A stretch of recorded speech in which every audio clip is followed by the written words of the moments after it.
నేటిదిన వాక్య ధ్యానం కొరకు సామ్స్ 121 సెకండ్ స్టాంజా 121వ కీర్తన 2వ చరణంలో రాయబడిన వాక్యాన్ని చదువుకుందాం.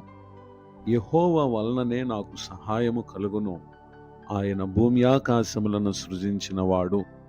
వాక్య ధ్యానం కొరకే ప్రార్థన. కృపగల మా తండ్రి, మీ వందనాలు. నేడు చదవబడిన ఈ వాక్య భాగం ద్వారా మాతో మాట్లాడండి, మమ్మలను దర్శించి బలపరచమని యేసుక్రీస్తు నామములో ప్రార్థిస్తున్నాను తండ్రి, ఆమేన్. చదవబడిన ఈ వాక్య భాగంలో మానవ జీవితంలో నిజమైన సహాయము సమస్తమును సృజించిన జీవము కలిగిన దేవుని యొద్ద నుండే మనకు కలుగుతుంది. కీర్తనాకారుడు తెలియపరిచినటువంటి మాట నేడు మనం చదివి ఉన్నాం.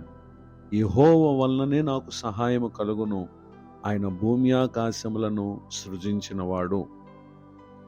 పరిశుద్ధ గ్రంథంలో రాయబడినటువంటి ఒక సంఘటనను మనం పరిశీలన చేస్తే, second book of Chronicles chapter 14 verse 11, 2వ దినవృత్తాంతముల గ్రంథము 14వ అధ్యాయము 11వ వచనం. ఆసా తన దేవుడైన యెహోవాకు మొరపెట్టి, యెహోవా, విస్తారమైన సైన్యము చేతిలో ఓడిపోకుండా బలములేని వారికి సహాయం చేయుటకు నీకన్నా ఎవరునూ లేరు. మా దేవా యెహోవా, మాకు సహాయము చేయము. నిన్నే నమ్ముకొని ఉన్నాము. నీ నామమును బట్టియే ఈ సైన్యమును ఎదిరించుటకు బయలుదేరి ఉన్నాము. యెహోవా, నీవే మా దేవుడవు, నరమాత్రులను నీ పైన జయమొందనీయకము అని ప్రార్థింపగా, చదవబడినటువంటి ఈ వాక్య భాగాన్ని మనం పరిశీలన చేసినట్లయితే, యూదా ప్రజలకు ఆసా రాజుగా ఉన్నటువంటి దినాల్లో వారి మీదకి కూషీయుడైన జరహు దండెత్తి 1000 సైన్యమును 300 రథములను కూర్చుకుని బయలుదేరి మారేషా దగ్గరకు వచ్చినప్పుడు వారిని బట్టి ఆసా దేవునికి మొరపెట్టుటని ఇక్కడ మనం గమనించగలం. వారు ఉన్నటువంటి పరిస్థితిని మనం పరిశీలన చేసినట్లయితే ఇక్కడ వారు అంటున్నారు కదా, అయ్యా, బలము లేని వారికి సహాయము చేయుటకు నీకన్నా ఎవ్వరునూ లేరు అని చెప్పి పలుకుటని ఇక్కడ మనం గమనించగలం. నిజమే, భూమి మీద పలు పరిస్థితులు మనకంటే బలహీనమైనవి కనబడవచ్చు. రెండవదిగా మనకంటే మించినటువంటి బలము కలిగినటువంటివి కనపడవచ్చు. అయితే మనకంటే మించినటువంటి సమస్యలు మన ఎదుటకు వచ్చినప్పుడు ఏమాత్రం అధైర్యపడక ఆశా వలె మనం దేవునికి మొరపెడితే నిశ్చయముగా ఆయన వలన మనకు సహాయం దొరుకుతుంది.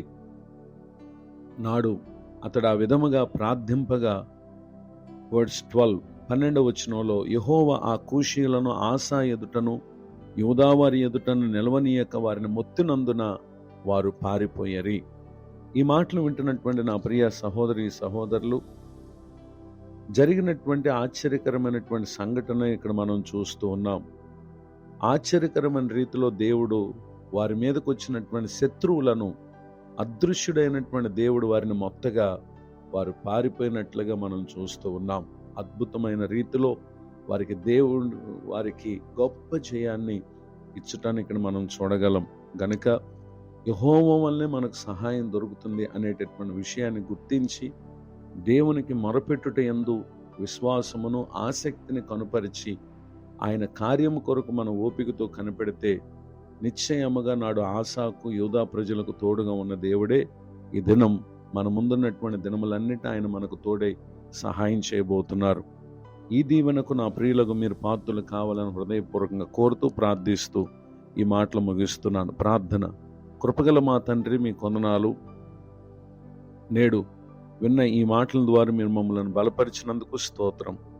దైవజనులను, వారి కుటుంబాన్ని, సేవా పరిచయం దీవించండి. కృంగిన వారిని, దుఃఖితులను, వేదనలో ఉన్న వారిని ఆదరించి మేలు కలుగు చేయండి.